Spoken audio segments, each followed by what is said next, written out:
Olá pessoal, estamos começando mais um Red Pill Podcast. Eu sou Guilherme Freire e nós vamos falar sobre sentimentalismo tóxico no cinema. Cara, baita tema. Sim. Esse Red Pill aqui que é um programa lindo. Estou aqui com Maria Tereza Bordini. Oi gente, tudo bem? Boa noite. Hoje nós vamos tentar entender por que as mulheres estão solteiras até hoje, né? As mulheres aí que não conseguem casar, por que será, né? Vamos entender. Danilo Cavalcante. Preparem-se para o podcast que será mais descurtido da história do Red Pill. Agora me deu medo, como se diz.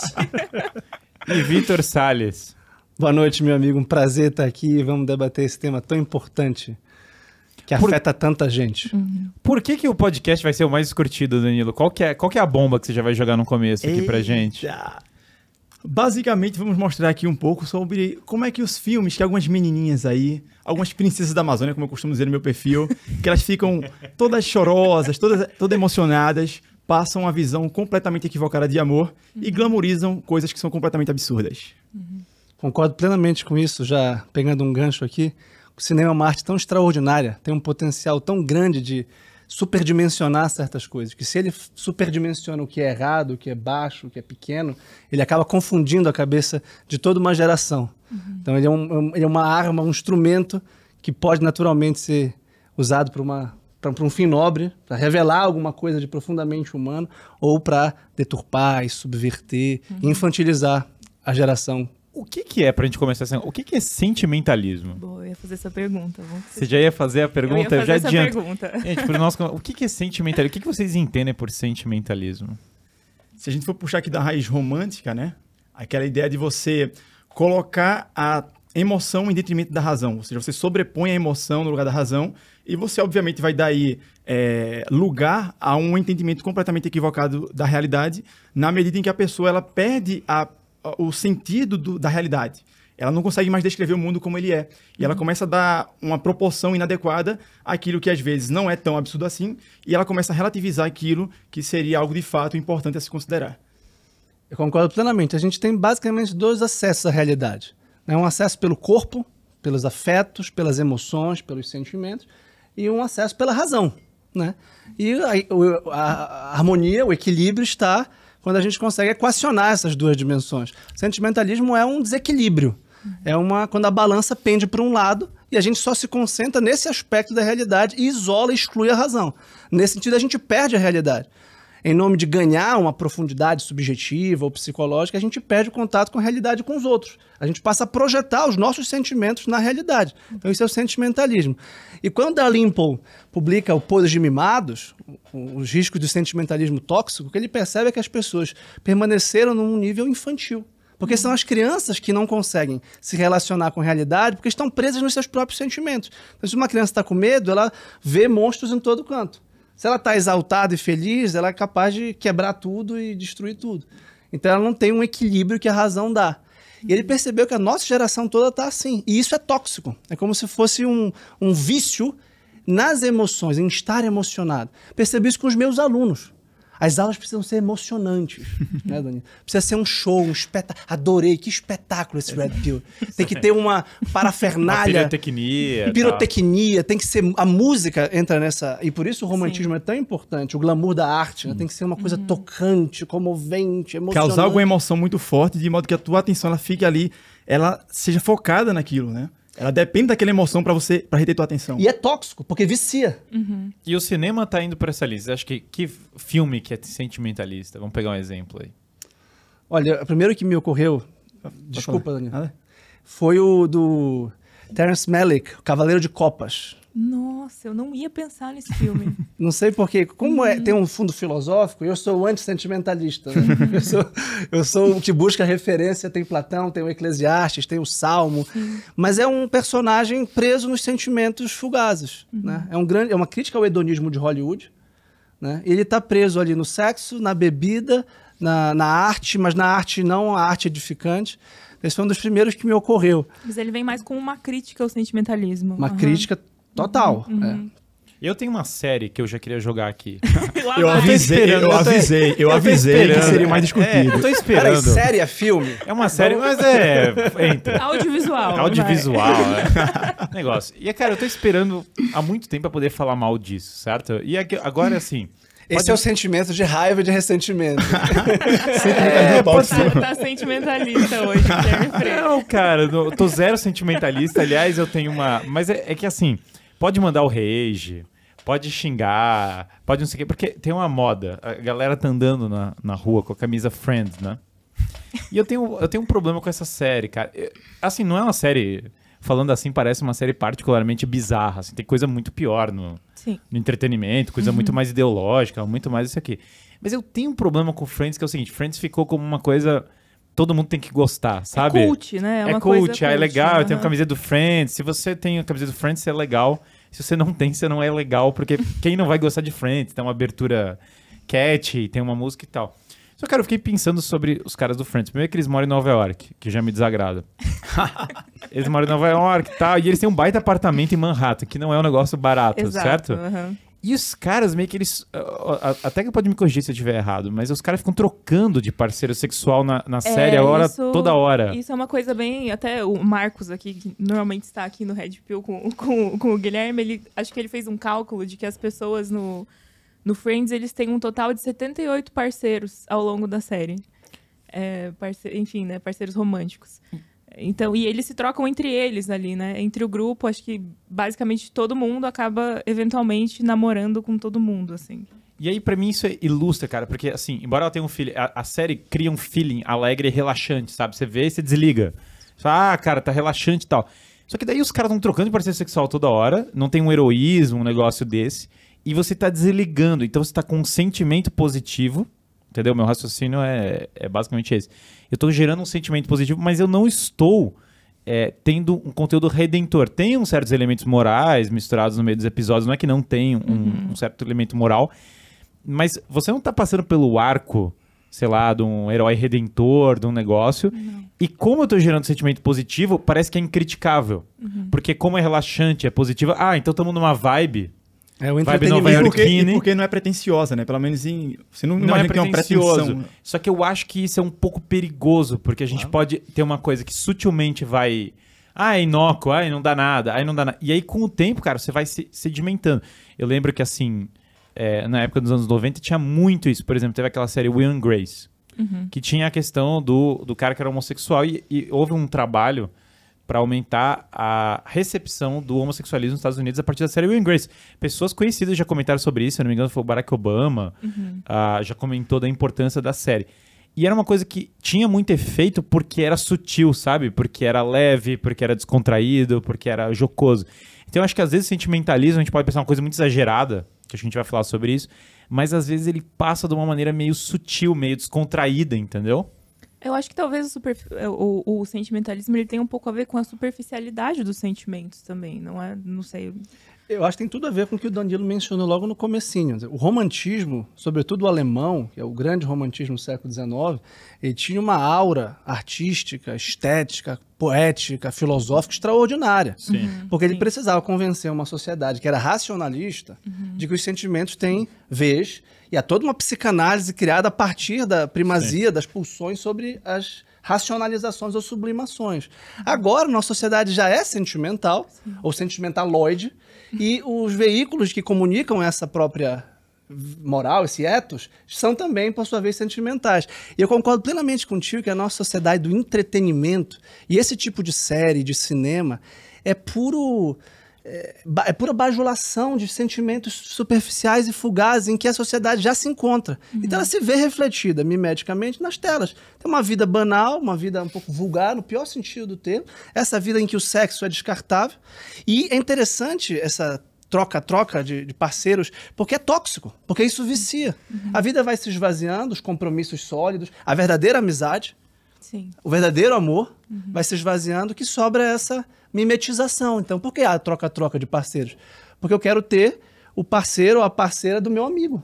E ele quer ter o meu, a gente fica... E mesmo que os caras... E a nossa identidade não se consolida. E mesmo que os caras falem, mas no final eles terminam juntos e acaba triunfando.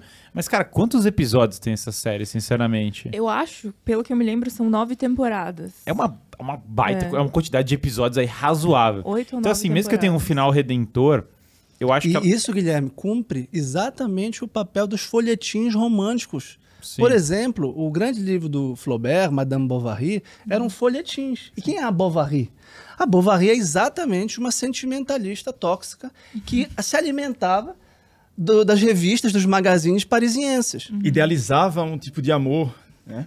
E cultivava esse sentimento. E a vida real Escorrendo pelas ficava ao mãos. largo.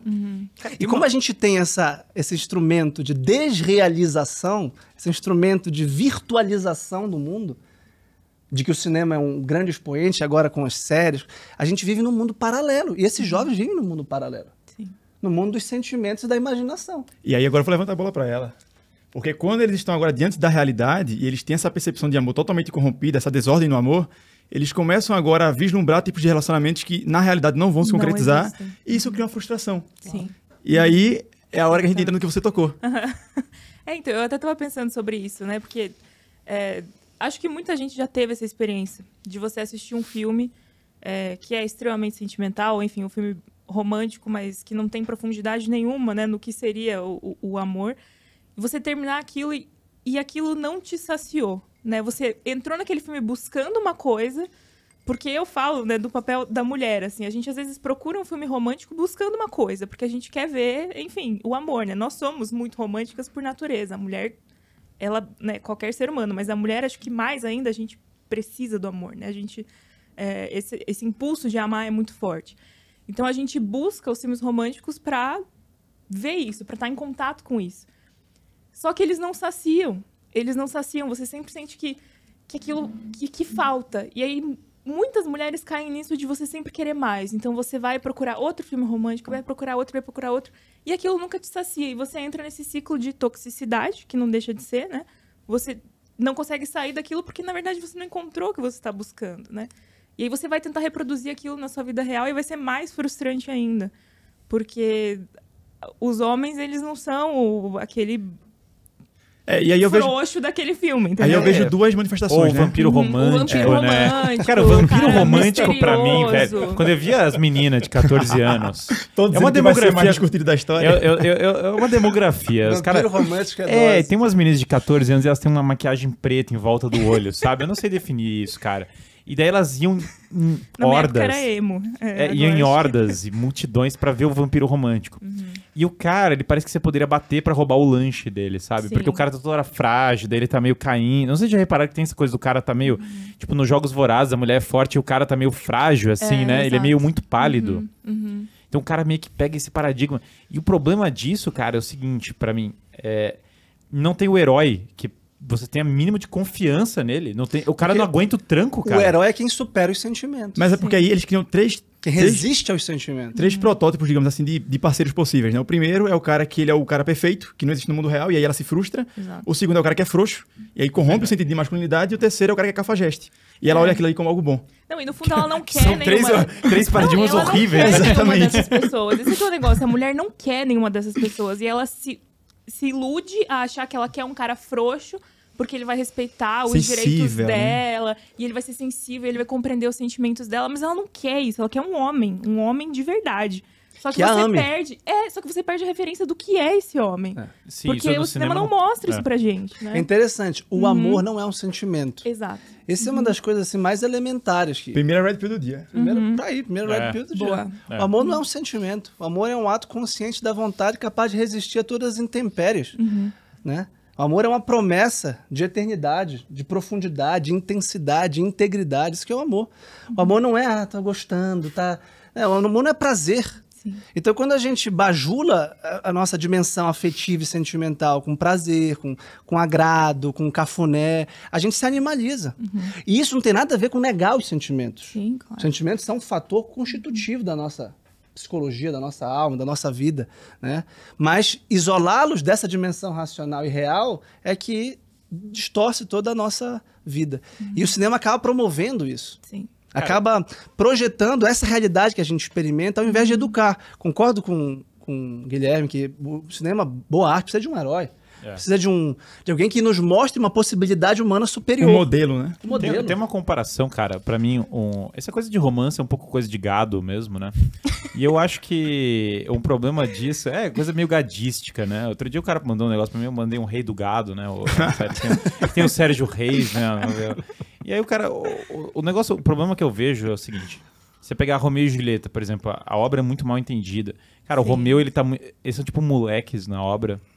E o Romeu tá muito louco, porque ele tá depressivo, que ele gostava de uma mulher que não gostava dele, e daí ele entra numa obsessão pela Julieta, que é tipo super jovem, e ele mata 2 caras. E aí no final ela se envenena, arriscando a alma eterna dela com o símbolo masculino. Aliás, desculpa, ele se envenena com o símbolo feminino, ela se mata com o símbolo masculino, que é a adaga, e fica nessa coisa que eles morreram e se mataram. Muita gente não pega, é um romance proibido, olha que... Mas, cara, inverte um pouco a história e olha o outro lado da coisa. Que eles estão muito embebedados pelo próprio sentimento e estão caindo num caminho de perdição. Aí você compara com O Senhor dos Anéis, que é lindo, do coração, maravilhoso. Isso que é filme, ó. Filme agora tem um cartaz ali atrás do Danilo, ó. Pega o cartaz do Danilo, que é o desenho animado, que é muito ruim o desenho animado, né? E aí o desenho animado é muito ruim, só que o cartaz é lindo. Daí a gente falou, vamos botar no programa e dane-se, entendeu? Eu tô esperando alguém chegar e falar, pô, o desenho animado é ruim. Cara, o cartaz é lindo, olha que da hora esse Gandalf e tal. E aí você pega o Senhor dos Anéis, o Aragorn, a Elwin se apaixona por ele. A Elwin se apaixona por ele. A Elwin é uma baita mulher, guerreira, princesa, tudo mais. E o Aragorn, cara, ele fala não. Ele tem uma coisa meio... Ele tem uma atitude de falar Sabe não. por quê? Porque ele ama. Isso. Ele ama a honra, porque ele ama a sua vocação, ele ama a sua finalidade, porque ele tem alguma coisa a fazer, independente do prazer que ela pode lhe dar naquele dia ou naquele mês. Ele rejeita ela, e mesmo que a gente tenha esse o amor dela como puro, como uma coisa...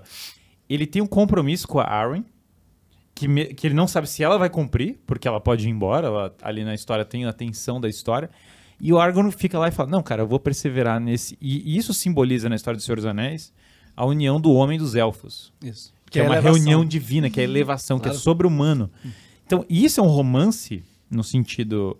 que é amor verdadeiro, isso não é esse sentimento que tá tomando as pessoas, não é essa coisa do tipo, fui tomado por uma paixão, olha agora nada, cara, vai dar errado, entendeu? Não tem como dar certo uma porcaria dessa, vai dar certo você sacrificar pelo outro, sem esperar nada do outro, essa história é quarta camada, de que o outro vai me dar, nunca vai dar retorno, vai dar uma entrega sincera e pessoal, eu acho que isso falta no cinema. Sim. Falta. A maioria dos filmes é outro tipo de amor, tá errado. Falando em cartaz, depois podem pegar aqui o Felicidade Não Se Compra. O Capra é caracteristicamente sentimental e foi muito criticado. Sim. Por ser piegas, por ser romântico, por ser simplório. Mas ele é profundamente sentimental, os personagens são inocentes, quase ingênuos, entre a inocência e a ingenuidade, mas estão dispostos a se sacrificar pelos outros, a amar, a perseverar e a viver não com base nos sentimentos. Felicidade Não Se Compra é um filme sentimental, é um filme de sentimentos. Mas não é sentimentalista. Mas não é sentimentalista e muito menos tóxico. É porque é próprio da nossa época também tomar o hedonismo como um princípio norteador e regulador da vida, né? Aí eu fico até com uma pergunta, porque a gente cresce ouvindo isso, né? Quem nasceu primeiro, o ovo ou a galinha? Eu fico me perguntando, quem influenciou quem primeiro? A sociedade levou isso para o cinema ou o cinema trouxe isso para a sociedade ou foi algo que surgiu ali concomitante? Eu tenho uma hipótese. Essa é uma experiência típica de uma sociedade ocidental, moderna, que se desenvolve na Europa Ocidental e nos Estados Unidos, e daí isso foi expandido para o mundo. Basta a gente pensar o seguinte, a geração dos nossos avós ou bisavós no Brasil não era assim. A geração dos nossos pais, que já foi influenciada pelo cinema, pela música. Sim. A música tem um papel muito importante nisso. E o documentário da Brasil Paralelo, de sua primeira arte, retrata quando a música vira uma promoção desse ideal do sexo descompromissado, do All We Need Is Love, a la John Lennon. Né? O cinema também... All We Need Is Love. Essa frase está certa. O problema é que a concepção de amor... Exato. É seria uma verdade enlouquecida, né? Como o Chesterton colocava. Eu acho que dos Estados Unidos, sobretudo, e a gente pode pensar no cinema americano como o hegemônico, é que se expande essa visão de mundo, esse hedonismo, esse culto do prazer para o resto do mundo. Porque não me parece que... Imagina o confucionismo, imagina a China, imagina o Japão, a ética dos samurais, o Brasil com o catolicismo, com o protestantismo enraizado na sociedade. Não era assim. Ninguém pensava, ninguém acordava e ia cultivar os sentimentos. É preciso ter muita... E as novelas, já que tu falaste das séries, eu lembrei ainda há pouco da Malhação. Foi uma novela que acabou me influenciando quando eu gravava no videocassete. Cara, eu fico pensando nisso, me dá até vergonha, mas aqui a gente está entre amigos, né? Com alguns milhares de telespectadores depois, mas depois a gente assume. E aí eu vi esse negócio e eu sofria lá com o Dado, que se apaixonava, e toda a música, o romantismo e como isso vai adocicando a nossa personalidade, enfraquecendo a nossa personalidade. Nessa idade, sei lá, 14 anos, não era mais pra eu estar assistindo esse negócio. Era pra eu estar lendo outras coisas. Eu tava crescendo. Eu, graças a Deus, sempre fui imune à novela, tá? Eu bati o olho naquilo. Não sabe qual é a Maria do Bairro, a novela mexicana? Como assim? Maria do Bairro, Marimar. Cara, eu bati o olho, entendeu? Eu sou imune aos Beatles. Eram todas iguais, Tudo né? igual, tudo igual. Um cara escreveu um textão xingando, falou, você falou mal dos Beatles. Eu falei, falo mesmo, cara, entendeu? Pra mim, resume os Beatles aquela foto do John Lennon com a Yoko Ono e a camareira limpando. E os dois com aquela cara de revolta e a camareira limpando o quarto deles e eles falando contra o sistema capitalista. Aquilo ali, pra mim, resume o fenômeno Beatles, né? E filme dos Beatles é horrível também, né? Falando de cinema, pelo amor de Deus, Yellow né, Submarine. Yellow Submarine é trash. Pesado. E aí, cara, o que eu acho hoje? A gente tem esses filmes, né? Que são muito sentimentais, que fazem muito sucesso. São Nicholas filmes Park. De apelo... Nicholas Park, John Green. Infanto juvenil ou jovem adulto, né? Jovem O young adulto, adult, talvez, que ele fala. cara. O que você fala pra gente desses Nicholas Park, John Green? A culpa é das estrelas. Pergunta de uma forma tendenciosa. Não, eu sou tendencioso aí, contra mesmo. Eu já adianto que eu sou contra. E A assim, ênfase, cara, esses aí. não, cara, enviesado. Não, enviesado. Essas porcarias de Nicholas Park, John Green. Todos dizendo que vai ser Que mais é, divertido. vamos lá. A culpa é das estrelas. Não, cara, a culpa é sua, entendeu? Não é das estrelas. Mas assim, vamos... Terceirização da responsabilidade. Terceirização, mas fala aí, o que você acha dessa galera? Então, isso é até uma pergunta que eu ia jogar, assim, né? De quando será que isso se potencializou no cinema? Porque é um movimento que a gente vê mais intensificado de alguns anos pra cá, né? O primeiro filme, estilo Nicholas Sparks, que inclusive é adaptado de um livro do Nicholas Sparks, que eu lembro, que fez muito sucesso, foi O Amor para Recordar. Que ele tem um Esse é o certo Walk to sentimento- Remember. Isso. Sim. Ele Que, tem... que é o menos pior de Exato. todos. De todos esse aí, Exato. Disparado é o menos escapa pior. tranquilo. Exatamente. É. Então, era um filme que, ele tinha ali um certo sentimentalismo, mas ele ainda tinha uma camada Tem ali doação. Exato, de uma pessoa que, né, resolve ficar com a pessoa, enfrentar a doença junto com a pessoa. Tem uma né? base Tinha- cristã, Sim, tem um exato, plot legal até tinha esse uma filme. coisa do sofrimento muito bem estabelecida. Mas a partir dali as coisas começaram a ficar rasas, assim, não sei. Tem uma série de filmes baseados em livros do Nicholas Sparks que são incontáveis, inúmeros. Eu com certeza não assisti todos, mas acho que tem um que é muito famoso, que é O Querido John. Que eu já sei que o Guilherme adora esse filme. Eu tava vendo um avião, né? E daí eu vi o cara ficava sofrendo. Daí eu falei, beleza, o cara tá sofrendo, o que será que ele vai fazer agora? Aí ele sofria mais, aí tinha uma carta. Eu falei, cara, tô fora. Eu não consigo, cara, eu preciso de que o cara... Reaja, né? O cara faça alguma coisa em algum momento, Deu um assim. sentido. Eu não tenho paciência pra pegar isso Mas inteiro. Eu cresci com o John Wayne, meu avô sentava comigo. Ia pegar a fita do John Wayne, entendeu? E aí meu avô fala... E é aquela coisa de John Wayne cuspia. Tem uma cena de um filme do John Wayne, né? Que ele dá uma arma pro menino. Eu não lembro o nome do filme agora. Esse filme é muito bom. Não, muito bom assim. Tem outros filmes melhores de John Wayne, mas esse é um que ele cuida de umas crianças. E ele dá uma arma e fala, garoto, o dia que você conseguir atirar em mim e me matar, você pode se vingar. Até lá você me obedece. Falei, cara, foi como meu avô me criou, entendeu? Aí chega um cara lá, o querido John. Cara, não é meu querido, eu não conheço você, Dá vontade cara. de entrar no filme. Peraí, meu filho, estamos aqui em busca de sentido do Vitor Frank pra você. Dá vontade de fazer uma coisa assim, ou algo um pouco mais bruto, de dar um tapa na cara e falar, cara, vamos lá, entendeu? Claro, o cara passa por uma doença. Eu não acho que não tem uma desculpa dentro da história. Tem uma desculpa. Mas acho que o padrão geral é muito sentimental, cara. É muito... Um amigo meu americano uma vez falou, é pornografia sentimental. Exatamente, exato. Tem um outro que... Porque é tóxico. Exato. Porque tem a facilitação.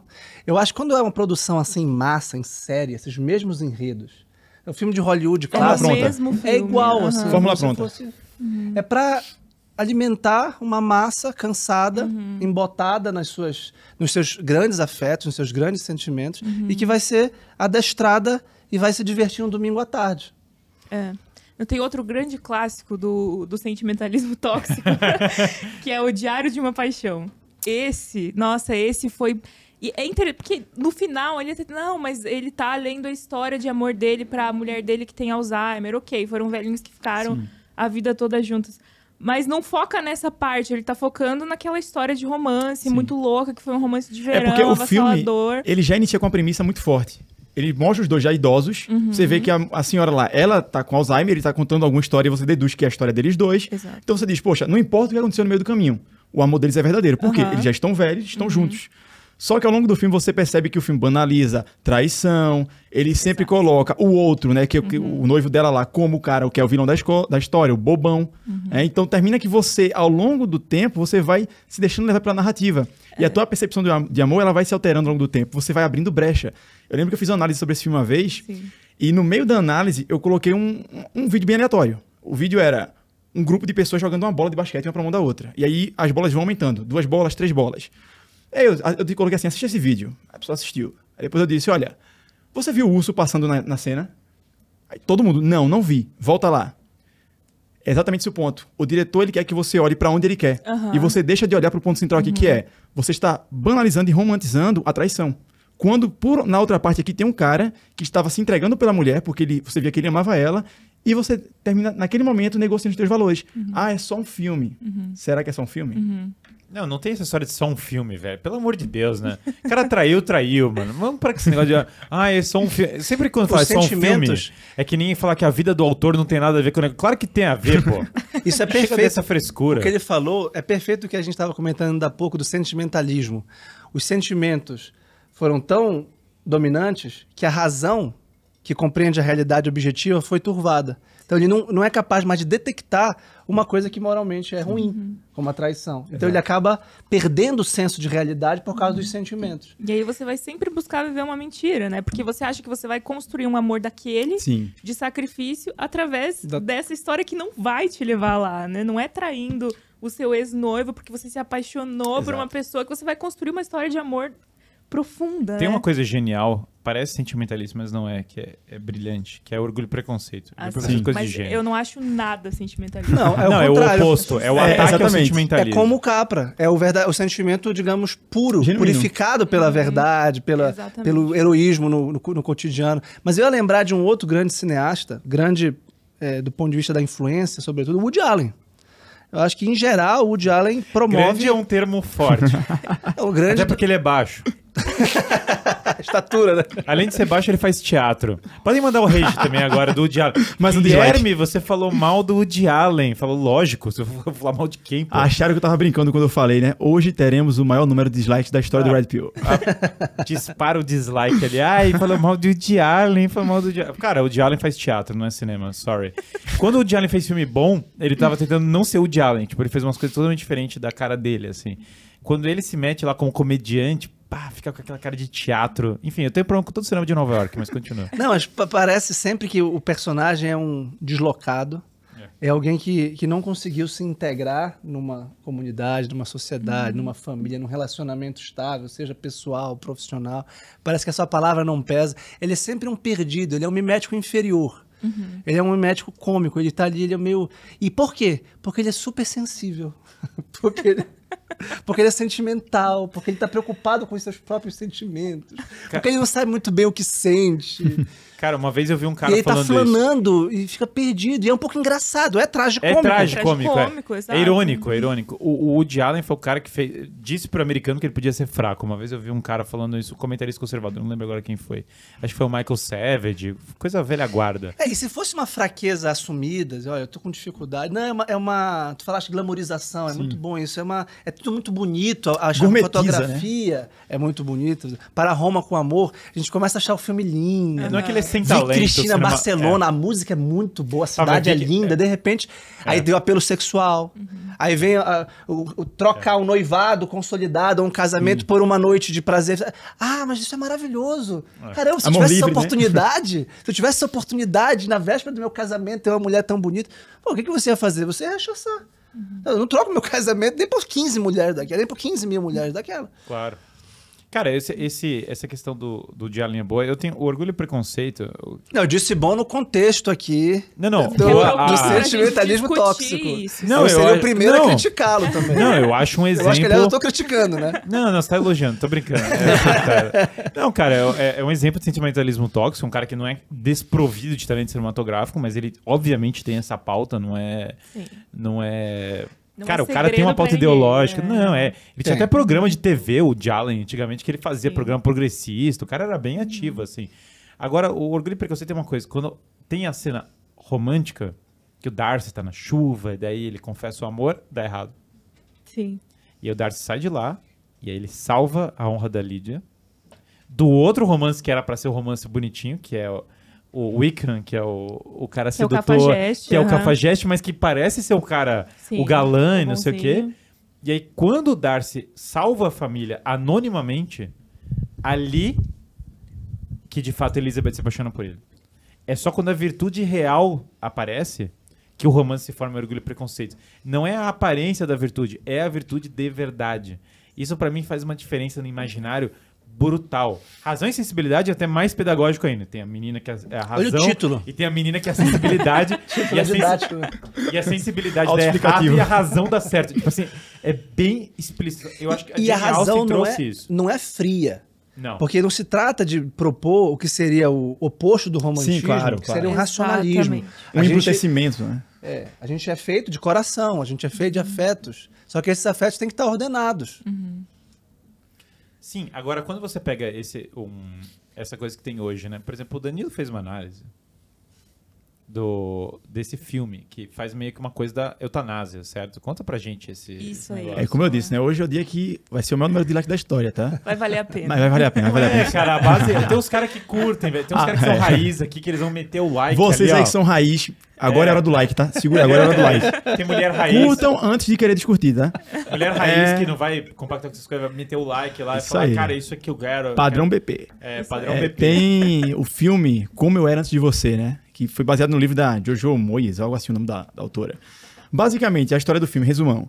Tem um camarada lá que ele é rico, e aí ele sofre um acidente, uma moto atropela ele fica tetraplégico, e ele começa a ficar muito mais ensimesmado do que ele já era. Então o relacionamento dele entra em crise, e a família continua contratando sucessivas pessoas para cuidar dele, mulheres. Até que chega na quinta pessoa, e essa, digamos chamar assim de babá, não seria uma cuidadora, ela começa a cuidar dele e ele começa a ser muito grosseiro com ela, muito grosseiro.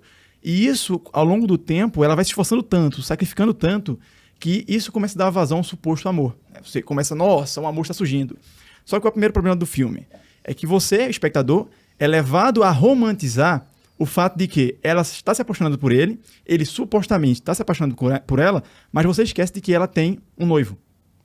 Aí você, poxa, Danilo, o que é que a história faz? O noivo ele é um babaca, o noivo é um idiota, ele é todo grosseiro, ele também é muito egoísta, ele olha muito, eu acho que ele tem uma espécie de torcicolo moral, né? Fica só olhando pro próprio umbigo.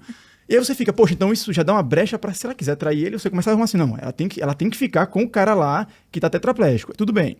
O tempo vai passando, daí eles fazem uma viagem, e aí eles se relacionam lá e tudo mais, ela trai o noivo.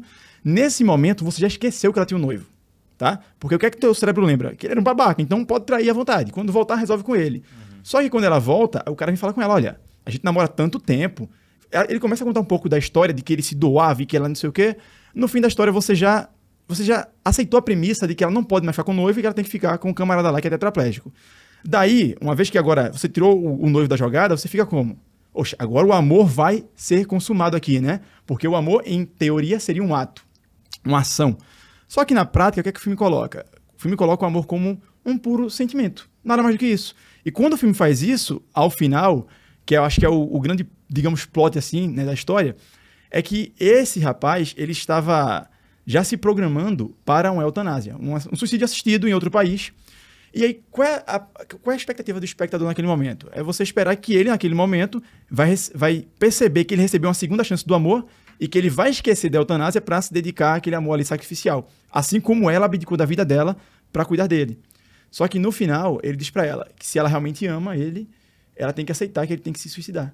Porque ele não se vê capaz de amar ela naquela situação enquanto tetraplégico, né? Ou seja, mais uma vez aquilo que a gente estava conversando aqui, esse sentimentalismo tóxico, né? Ele faz com que você tenha uma corrupção do que seria de fato o amor, uma desordem do que seria de fato o amor, e você termina romantizando, relativizando, banalizando o absurdo.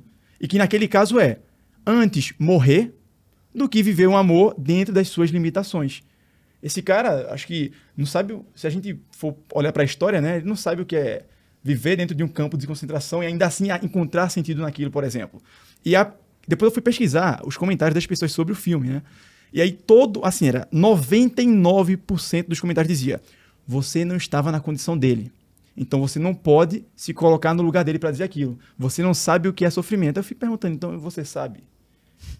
Então, o que é que fica para mim de lição do filme? Olha, você é tetraplégico? Se mate. É. A mensagem final do filme é essa: você é tetraplégico, não vale a pena viver, não vale a pena lutar. Simplesmente a morte é a única solução. Esse é o como eu era antes de você. Como antes de você. Me Porque before you. ele projetou sentimentalmente de que a vida não tem limitações.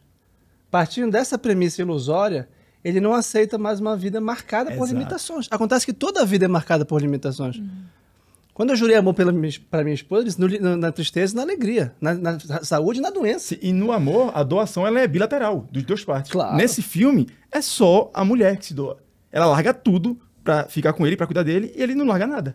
É impressionante como a eutanásia, que é um limite bioético máximo, assim, dar fim à vida, que a boa morte por uma vida. Claro que a gente tem que considerar que é uma questão complexa, o sofrimento Claro. agudo no final da vida por uma doença. Agora, isso banalizando a eutanásia e confundindo com suicídio, a vida não vale mais a pena. Perdi o sentido da vida porque eu não tenho mais prazeres, porque eu não tenho mais sentimentos positivos, porque eu fui traído, porque eu não tive mais... A vida se torna desprovida de sentido intrínseco. E coloca você na condição de vítima perpétua, né? Porque o cara, ele era rico, ele era um galã, digamos assim, ó, teve toda a educação que você pode imaginar que um ser humano pode ter, e ainda assim ele olha pra realidade e diz: não vale mais a pena. E sobre o que tu falaste é interessante. Você não o sentimentalismo gera um subjetivismo e um relativismo. Então, só porque eu não estou no seu lugar, eu não sou capaz de entender a sua experiência? E a minha capacidade racional, e a minha capacidade empática? E de ver uma alternativa, né? Ver uma alternativa, que é o principal. Você vê, olha, bicho, tá difícil, mas olha, primeiro que tem gente em condição pior do que a tua, e segundo, dá pra sim permanecer vivo e ter uma vida plena, apesar das tuas limitações. E a lição do filme é completamente oposta a isso. Completamente Eu acho que oposta. tem muito também esse sentimentalismo do eu tô no meu direito, eu tenho o direito de não querer Esse é viver. o podre de mimados. Um dos argumentos do Dalrymple é o papel do direito, do Estado de Direito, do Estado do bem-estar social, que vai prover o cidadão de todos os recursos supostamente morais de satisfação dos próprios desejos. Mas que isso Dos só vai gerar uma próprios cidade de gente afetos. fraca, né? E violenta, que é uma das teses do Exato. livro. Violência é gerada... Aliás, os anos 60, da libertação sexual, geraram a explosão de crime do Ocidente atual, que ninguém fala. Ninguém fala que o crime explodiu nos anos 60, 70, 80. Aliás, Eros e Thanatos. na Inglaterra, o crime aumentou 2000% ao longo dessa virada do século XX. Mas isso ninguém vai falar. E ninguém vai falar por quê? Porque essa propaganda sentimental, ela é a base É forte. da justificativa, da fórmula política da sociedade atual. Então você tem que usar essa base para justificar a coisa. Por isso que eles toleram essas histórias e falam assim, não, legal, curta isso, vai lá no cinema, veja esse... Tenha esse... mesmo que não tenha uma pauta tão lacradora explícita, eles acham legal e falam, não, continue nessa. Claro, você está sendo manipulado sentimentalmente pelo negócio. Tem o filme do Hitchcock, que é O Corpo que Cai, um dos melhores filmes da história do cinema. Eu fui reassistir agora recentemente com a galera aqui. E duas indicações que eu ia fazer. Uma é Caminho para Casa, uma história de romance que a gente tem na BP Select. BP Select. Espetacular. Assinem a BP Select se alguém não Isso assinou aí. ainda. E entrem lá, Um Caminho para Casa. É o oposto dessa porcaria toda que a gente tá É uma falando. história de amor maravilhosa. É uma história de amor linda e maravilhosa, é um filme chinês, mas... Que não é açucarada. Nem um pouco. Não, aliás, Nem é um o pouco. Porque a vida não é anti-açúcar. açucarada. É. E A um vida corpo- tem dose de açúcar, mas não é açucarada. Mais um Red Pill, anotem aí. Assistam O Corpo que Cai, do Hitchcock, um dos melhores filmes, com esse viés. Ele é uma crítica ao engano e à mentira sentimental, tanto do personagem masculino, que é o Jimmy Stewart ali na história, quanto da mulher. Que tem a chance de falar a verdade e rasga a carta da verdade. E no final ela se defronta com a verdade, e o defrontar dela com a verdade leva a um efeito que é de algo inescapável na vida humana. Um Corpo que Cai, olhado por esse viés, é outro filme sobre a mentira, qual o problema da mentira, e qual o problema para você fugir dessa mentira. Porque muita gente fala assim, um filme sobre masculinidade tóxica. Sim, só que no filme tem uma feminilidade tóxica, uma masculinidade tóxica, que uma vai alimentando a outra. É tudo tóxico. E tudo é tóxico, e tudo é um lixo, e na verdade o problema é o sentimentalismo tóxico, o Sim. problema do Hitchcock. Então fica essa indicação desse grande clássico do cinema. Sensacional. Vários clássicos do cinema tratam disso. Tratam do problema do sentimentalismo. É que a gente desaprendeu a assistir os clássicos e agora a gente tá consumindo Nicholas Spark, entendeu? Tô falando mal mesmo. Barraca do Beijo. Barraca do Beijo. Pra Barraca do Beijo, cara, eu só via thumb disso aí, acho que em algum serviço desses. Algum serviço pior de streaming que tem aí no mercado. E aí eu vi esse negócio de Barraca do Beijo. E eu olhei e falei, cara, a thumb é muito boa. Porque eu acho que ela eu não assisti o negócio, então eu tô falando de você assistir mesmo. Mas assim, a thumb comunica valeria tudo. a pena. É adolescente, tem baixaria, entendeu? Tô falando Sim, certo ou sim, tô sim. errado? Não, tô falando Tem certinho. baixaria, é adolescente e é supérfluo. Sim. É isso, cara. A thumb me comunicou. Então eu falei, se eu clicar nessa porcaria, É isso que eu vou ter. E é nada isso que eu vou além ter. disso. E nada além disso. Então eu não vou ter nenhuma experiência humana decente pra minha vida. É relaxante? Com certeza. Eu acho que o problema aqui que muita gente vai ter é, cara, mas eu gosto desse conteúdo. Cara, não é questão de gostar. É que assim, é óbvio que esse é um conteúdo que não é pesado. Sim. Mas esse é exatamente o problema. Ele não está te desafiando enquanto pessoa. Pô. É como gostar de algodão doce. É isso. Eu sempre faço analogia da comida porque eu acho que ela é muito didática. É? Você não vai almoçar algodão doce, né? Então, assim, tudo bem você comer ali um algodão doce. É porque Você tá ali na feira, você vai comer um algodão doce. Mas você não vai se alimentar de algodão doce. Você não vai confiar a sua nutrição ao algodão doce. Com o cinema é a mesma coisa, né? as pessoas encaram o entretenimento, a hora de se entreter, como uma hora de descanso absoluto. Ou seja, eu não vou Exato. nem usar meu cérebro. Se eu estou aqui para me entreter, para descansar, por que eu vou querer colocar um filme que me faça querer algo mais elevado ou me faça querer refletir sobre alguma experiência humana? Eu vou colocar algo que eu coloque que ele tem um monte de sons que me tragam impacto, um monte de imagens que também me tragam um grande número de impacto e que me faça jorrar dopamina do cérebro e pronto. E que não me desafiem. Não E desafio. que não mudem o lugar em que eu já estou. Em que legitimem, acariciem a minha própria vida. Exato. Fala E termina thumb por- do Netflix que tem assim, aqui tem sexo. Tem umas thumb que é pra falar isso. Aqui tem sexo. Aqui tem violência. O que é isso, velho? A gente virou animal assim mesmo. Exato. Aqui tem sexo. Vou clicar. Eu sou retardado mental. Vou clicar nesse negócio. Aqui tem violência gratuita. Beleza. Sabe um filme que... Aqui tem lacração. Clique. Cara, Quero. para de ser quero. Aliás, tem muita lacração. Tem um negócio assim que é um feed, que você dá pra fazer um feed só de lacração. Tá difícil não achar lacração, né? É difícil não Exato, achar. né? E aí o problema com todo esse negócio, cara, é que isso não é artístico, isso não é arte. Não. Isso não é cinema. Cinema tem que comunicar algo pra minha alma, pra minha vida, pra minha existência, que mude alguma porcaria no meu negócio. Eu posso ficar vendo o querido John lá, a pornografia emocional lá do querido John. Ai, tô sofrendo, olha só, blá blá blá. Mas, cara, tem que ter algum momento que a minha vida muda. Exato. E ela não vai mudar se eu ficar autoalimentando. Essa porcaria de 50 tons de cinza. Lembra quando estourou esse negócio? Meu Deus. Cara, como que a gente esqueceu de falar sobre isso até agora? 50 tons Porque de o pior cinza. fica pro final. Exato. Deixa o pior pro final.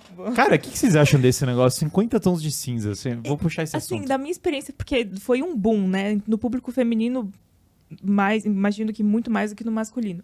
E pra mim era muito assustador, assim, ver isso acontecer entre as meninas jovens, meninas tipo de ensino médio, lendo isso. Pra mim foi bastante assustador, assim. Eu nunca vi os filmes porque me interessa menos 50, assim, a temática desse filme, dessa obra. Nem dá pra chamar assim, eu acho.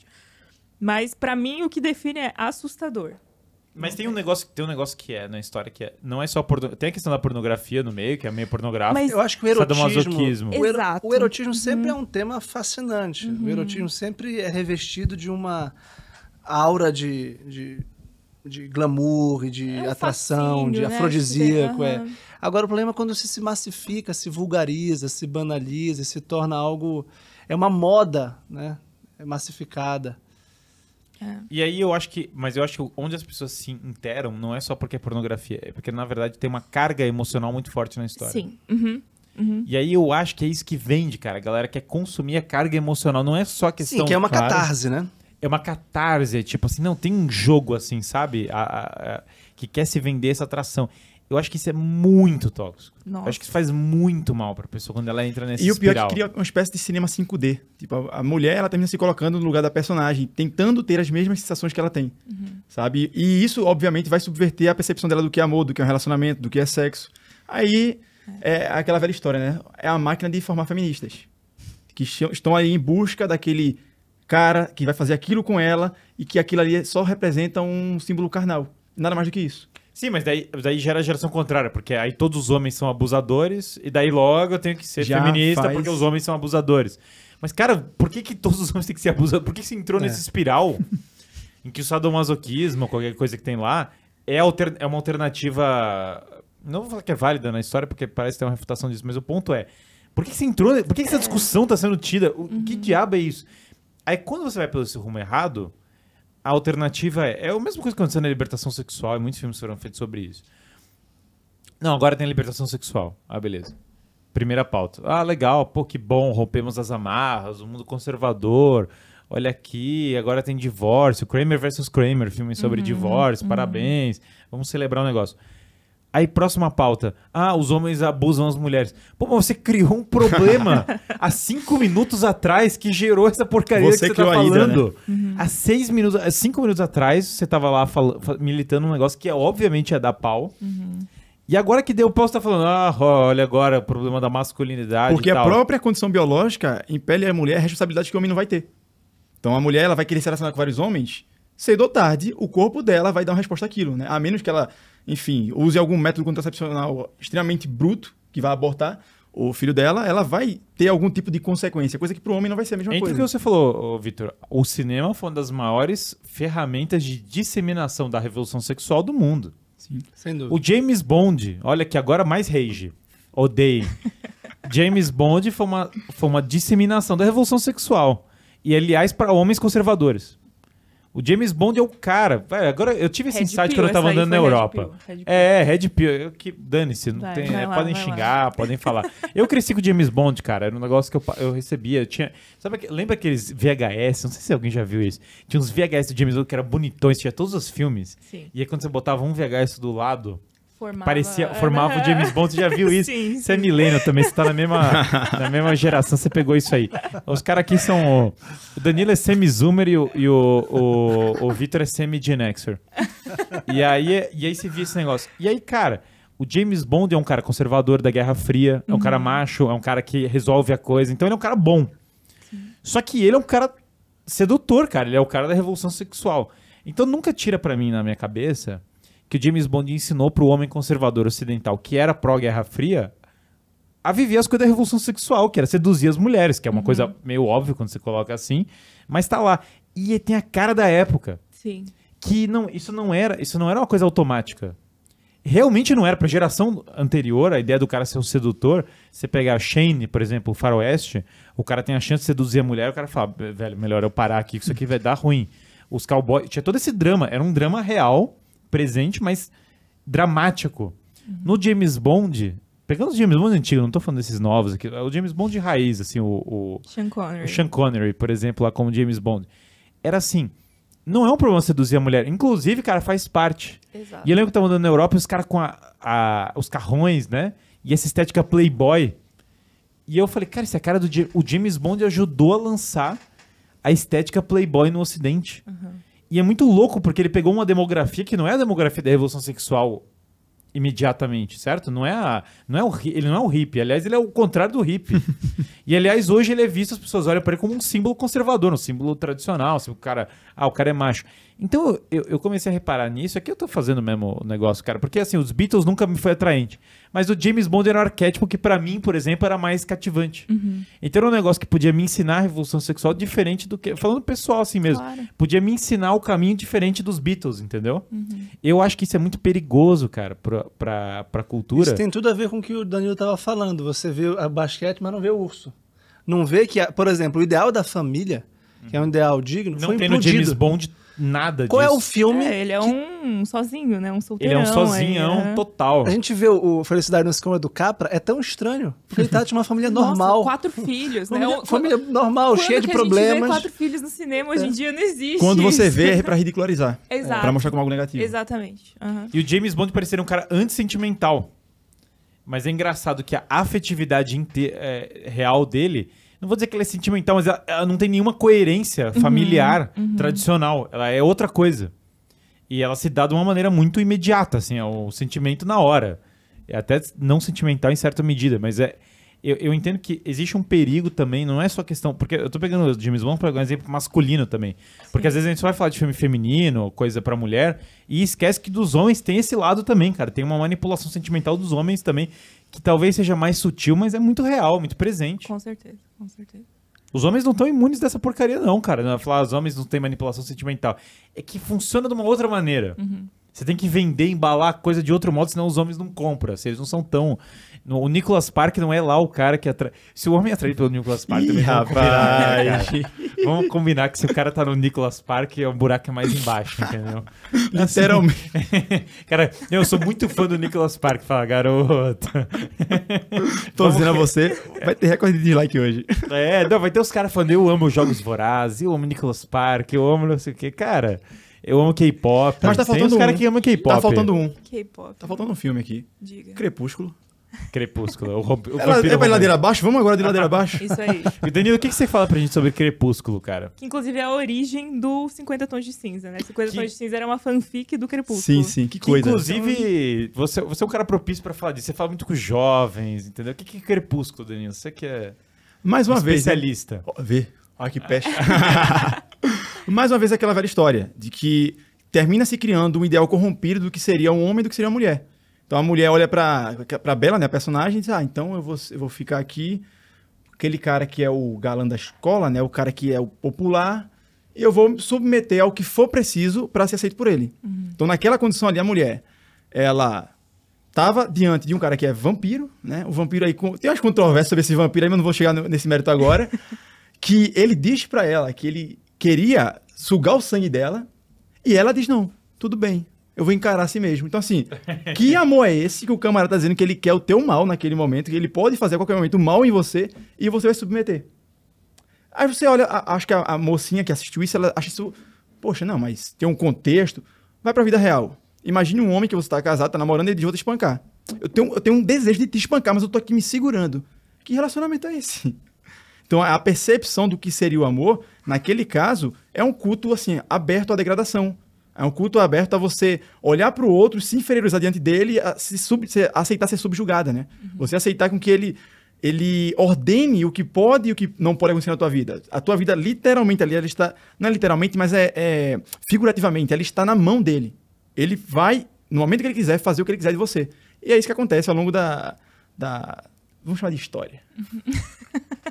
Cara, Crepúsculo é muito estranho. E é meio mal feito, né, cara? Não, como cinema. Meio você tá sendo muito generoso. Até que você Tá que ficando é... bondoso ele, você- né? a- Tá até, ficando que, até que bondoso. tem uma especialidade nisso, real. Qual é? Ela entende tudo desse meio. Até que já trabalhou e ela tem ela entende muito bem o público. 14 anos, mulher, meio gótica, meio estou em busca do primeiro namorado. Ela teve essa atuação. Conta pra gente isso aí, Teca. Não, então, eu não posso Não precisa expor, entrar nos eu não detalhes. posso expor o meu Não precisa passado entrar nos detalhes. profissional. Só fala que você tem uma... Mas uma- eu tive um contato com esse tipo de conteúdo, digamos assim. E também, enfim, né? Eu acabei estudando essa parte de conteúdo infantil juvenil, então a gente tem, assim, um certo entendimento do que é atraente para os jovens. E eu acho que para a menina adolescente, essa ideia de você dar a sua vida por amor é uma coisa muito forte e muito atraente, eu diria, assim, né? A menina ela tem esse impulso no coração dela que é um impulso bom, né? Se você parar pra pensar, uma mulher que quer se doar por amor. Mas quando você vê isso materializado nessa história, o quanto você pode confundir, né, a cabeça de uma menina, de achar que você se entregar por amor é aceitar ser espancada. Isso de fato é abuso. Vamos falar de relacionamento abusivo? Isso abusada. Exato. É abusivo o negócio. Só que você tá mascarando de um jeito que não é. Então você acha que você tá fugindo de um relacionamento abusivo, quando na verdade você tá entrando nele, né? Então, eu acho que é justamente o que você falou. É um problema que você tá criando. Não tem um lobisomem com CGI muito ruim? Tem. Não, e tem outra... O CGI é mal feito Não, mesmo. e tem outra... Aquele negócio que lobisomem, perto do bebê ainda tá de boa. os caras renderizaram em computador normal o CGI. Exato, não tem um treco meio assim que ele é muito... Eu não sei. Uma vez eu liguei, tava lá na TV. Renderizou no laptop. Né? Renderizou no laptop. E me parece que Crepúsculo meio que inaugura uma espécie de corno cuscuz no cinema. Assim. O cara que é corno e abafa, sabe? Nossa, sim. Não. Como que é a expressão, cara? É o corno cuscuz. Ele sabe que é corno. Você não tapa a panela do... Você não tapa a cuscuzeira? Então, é como se ele soubesse que ele é corno, mas ele abafa, entendeu? Aquela cena que ele tá... Que ele deixa o lobisomem dormir abraçado com a mulher dele. Você já tinha ouvido corno cuscuz? Escuta essa, Freire. Cara, isso é uma expressão muito nova pra mim. Escute um exemplo agora. Eles estão no momento lá de frio, aparentemente. O corno cuscuz é semelhante ao gado. É o gado. É o gado. O gado e o corno cuscuz são sinônimos ali, análogos. O cara deixa o lobo encoxar a mulher dele e dormir agarrado com ela. Ele olhando, assim. Ele testemunha o negócio. É o cuck, né? O cuck. Porque o lobo tem uma coisa que ele não pode dar pra mulher dele, entendeu? Cara, que coisa... E isso é o entretenimento do jovem. E assim, e o filme passa o ideal como se, poxa, o sacrifício que ele está tendo, ele está deixando o outro ficar com a mulher dele naquele momento para que ela possa viver. Beleza, só que mais pra frente ele não desiste, né, dela. Isso termina criando um certo triângulo amoroso ali. Entre o lobo, o vampiro e a mulher. O vampiro, o lobo, aqui entre muitas aspas, né? E a mulher também, entre muitas aspas. Aqui tem muitas controvérsias aí nesse enredo. Certo. Então essas confusões de papéis, essas confusões de identidade são típicas do sentimentalismo. Sim. Porque o sentimental ele não sabe muito bem quem ele é. E eu acho interessante, tem o Boyhood. Da infância à juventude. Eu acho esse filmaço, porque ele é realista, foram 12 anos de produção. Filmando. E a ideia é a seguinte, o personagem não amadurece. Eu acho que quando a gente vê a vida como um processo de amadurecimento, de aquisição de virtudes, de aprendizado pela experiência, é uma coisa. Outra coisa é a gente estancar na adolescência. Sim. Então, por exemplo, o Dom Juanismo.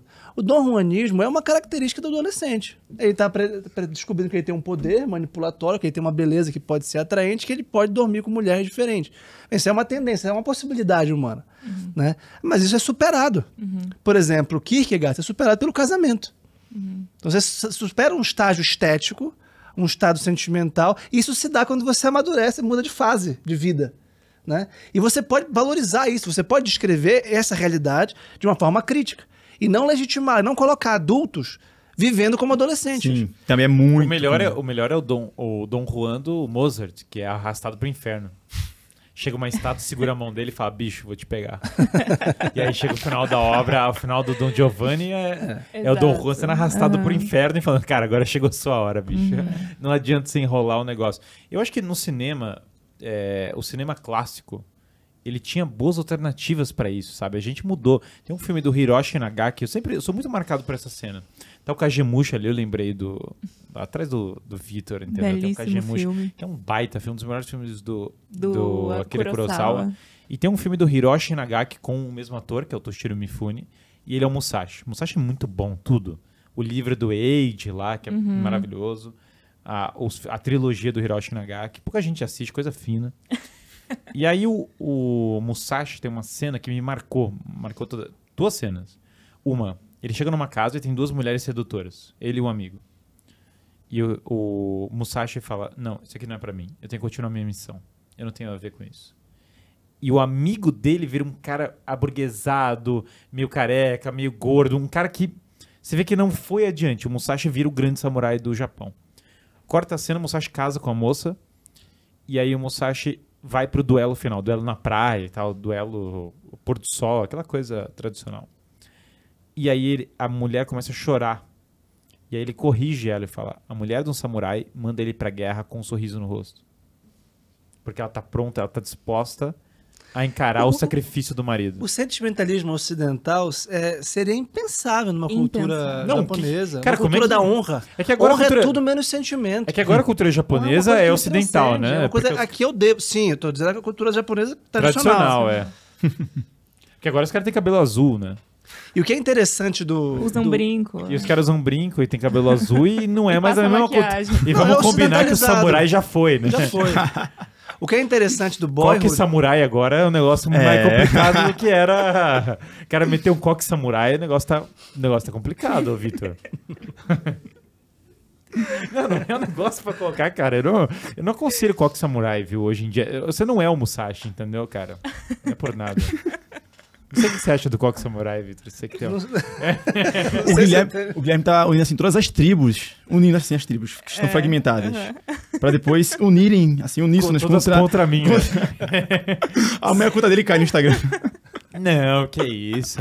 Depois do meu vídeo sobre K-pop, não caiu a... Realmente. Eu Não, ainda sobrevivi ao vídeo do K-pop, que eu falei sobre, que chama K-pop e masculinidade tóxica. Eu acho que eu tô em antifrágil. E aí falando, pronto, aí é uma coisa que me veio à mente agora, né? Clube da Luta. Esse é o filmar. Que aí é aquela velha história, né? A via de colocar culpa no capitalismo, a crítica ao capitalismo, enfim. E eu olho muito pela via da crítica a essa masculinidade. Eu diria que é a verdadeira masculinidade tóxica. Que é o homem que se esvazia da sua masculinidade de fato. Ele se enfraquece, ele termina não tendo aquela força para lidar com a realidade e termina terceirizando a responsabilidade de tudo que acontece de ruim na vida dele. Né? Então, se vamos falar de sentimentalismo tóxico, né? Ou masculinidade tóxica, o que de fato seria é justamente o corrompimento do que seria o sentimento e seria o corrompimento do que seria de fato o amor. É a perda do que de fato é aquilo em sua essência. Aquilo que de fato constitui ser homem, ou que constitui de fato ser um sentimento. Eu lembro muito quando o Chesterton falava, né, das verdades enlouquecidas que o mundo moderno tem a capacidade de fazer. De pegar sentimentos que são genuínos, por exemplo, sei lá, a humildade, e o camarada colocar aquilo ali como covardia. Ou seja, a covardia agora ela é tida como sinônimo de humildade. Então, é o corrompimento do que de fato seria a verdadeira humildade. Cara, o Clube da Luta, pra mim, o argumento inicial é bom. A conclusão que talvez eu discordo, mas eu acho que o argumento é: o capitalismo fez as pessoas fracas e tirou a masculinidade delas. Eu acho essa premissa verdadeira, na verdade. Eu não acho incorreta, eu acho que aconteceu. Porque elas se tornaram consumistas, né? Sim, elas E as Consumistas de pequenos facilidades, né? prazeres. As Esse facilidades. acesso tornou uma pessoa muito passiva. Esse é o argumento do Boyhood. A sensação que eu tinha era que aquele menino ele era passivo, ele não conseguia reagir às coisas, ele não se lançava ao mundo, ele só sofria. Os sentimentos eles têm uma dimensão passiva, é aquilo que me causa, que me impacta, mas também tem uma dimensão reativa, como eu respondo a isso. Né? Como hoje se fala de inteligência emocional, né? Como eu lido com o medo, como eu lido com a ansiedade, como eu lido com a rejeição, com os desafios, e não simplesmente com o que eles me causam. Eu fico paralisado, imobilizado e petrificado porque falaram de mim, porque disseram alguma coisa. Não, tudo bem, isso me causou um impacto. Agora, como eu reajo? Ele não tinha recursos morais para reagir. E o pai dele, que é uma família de divorciado, e o pai dele é um amigão. O pai dele é um brother. É um xará que toma banho no rio, que brinca, né? Isso é importante por um lado, porque é o afeto, a amizade, mas por outro, o pai tem outro papel. Tem o papel de introduzir o menino na vida adulta, sendo adulto ele mesmo. Até que eu fiquei curioso.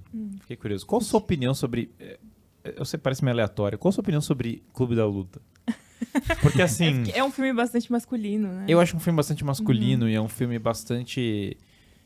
Talvez ele mire um pouco em exageros, né? O cara vai pra um lado meio loucaço, assim, né? Vamos se bater aqui na rua e ver o que dá, sabe? Sim. Pra mim ele foi um filme que nunca fez muito sentido, assim, dentro de mim. Você nunca inteligiu o filme. Nunca intelig muito, assim. Era uma coisa que eu assistia e eu não entendia o... Por que tudo isso? A gratuidade da violência. Empatia zero. Você não teve nenhum tipo de relação com o filme. Nenhum tipo. Ele foi um filme, na verdade, que me causou uma certa repulsa. Porque a violência é gratuita. É uma violência que... Enfim, eu entendo isso que você falou, que tipo, a premissa dele é muito boa, mas ele me causou uma certa repulsa porque provavelmente ele não chegou aonde ele me prometeu que ele ia chegar, sabe? Então... Você lembra de algum personagem masculino positivo no cinema que você olhou e falou, caramba, esse é um personagem positivo? Eu acho que passou alguns. Uma boa impressão. Eu acho que alguns, né? Eu acho que, bom, de todos os filmes baseados nos livros da Jane Austen, acho que quase todos, assim, os homens, né, em papéis principais, eles têm algo que é interessante, porque eles também têm uma certa sensibilidade, digamos assim, para as mulheres que gostam de homens sensíveis, mas eles são homens, né? Enfim, e eles aprendem com os erros deles. Por exemplo, o Edward, no Razão e Sensibilidade. Ele é um cara que ele tinha assumido um compromisso na base da emoção, né? Ele ficou noivo lá com a garota, com aquela primeira garota, por puro sentimento. E aí, quando ele conheceu a Eleanor, ele viu que, putz, fiz cagada, mas eu vou ter que viver com a minha cagada, né? E ele não assume um segundo compromisso com a Eleanor porque ele sabe que ele assumiu aquele compromisso lá, que por mais que tenha sido um compromisso que ele tomou erroneamente, ele vai até o fim com aquilo. Ele não vai errar de novo, né? Ele não vai errar de novo. E ele amadurece. E tudo bem, acontece ali uma situação familiar em que aquele compromisso tem que ser rompido, porque a mãe dele, enfim, né, descobre, era um compromisso que ele tinha assumido por baixo dos panos. E aí, né, ele vai, de uma maneira muito correta, seguir o rumo dele, ao contrário daquilo que você estava falando, de, não, eu vou deixar meu noivo porque, eu mereço, né? Imagina, foi uma decisão errada, eu mereço, né?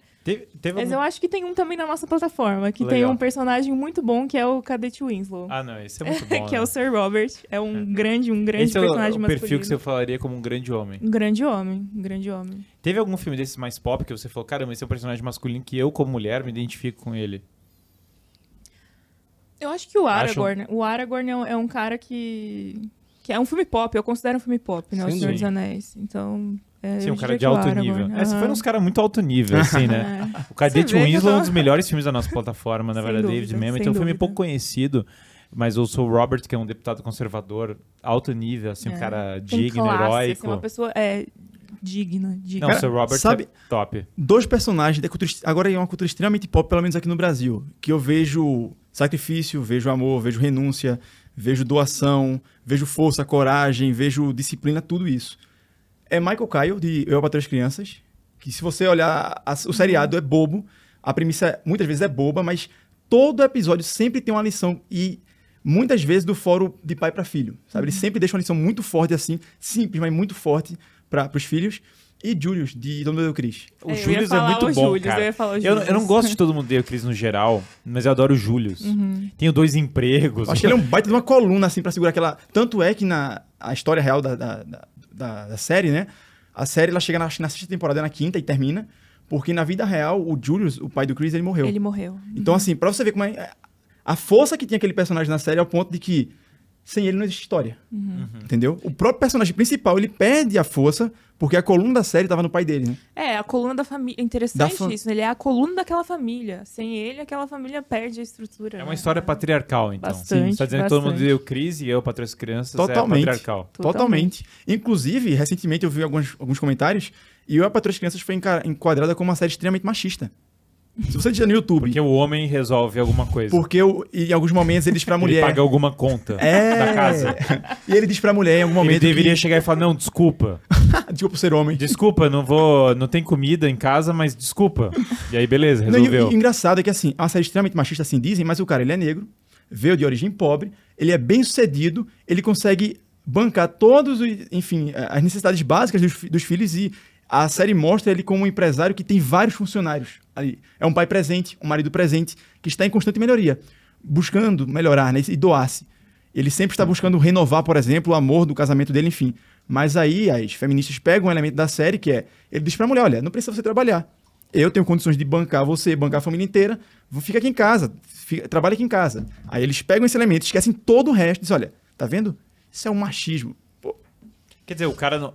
Isso é muito interessante. A gente tem um documentário na plataforma BB Select que é sobre... Você ia falar isso? Fala. Então eu vou deixar você falar. Não, dá o pitch, mete o pitch do Uncle Tom. Então, nós temos... Ele ainda não estreou. Eu não sei quando esse podcast vai ao ar, mas ele provavelmente vai estrear, porque ele estreia essa quinta-feira. Eu acho que vai casar de algum modo. Eu também acho. Então, se você ainda não assinou o PP Select, por favor, que essa seja a sua motivação para ir lá e assinar. Nós temos um documentário que vai ficar por pouquíssimo tempo na plataforma, vão ser 2 meses. E ele trata justamente, né? Você falou aí da população negra e pobre e conservadora. Ele é um documentário justamente sobre isso, né? Sobre essa população negra americana que tem uma visão mais conservadora do mundo e da política e da sociedade e que acabam sendo silenciadas pelo próprio movimento negro, né? Porque eles têm pautas que não interessam aí a esse balaio de pautas progressistas que tentou juntar todas as minorias num só discurso. E, enfim, essas vozes acabam sendo silenciadas. E é um filme interessantíssimo.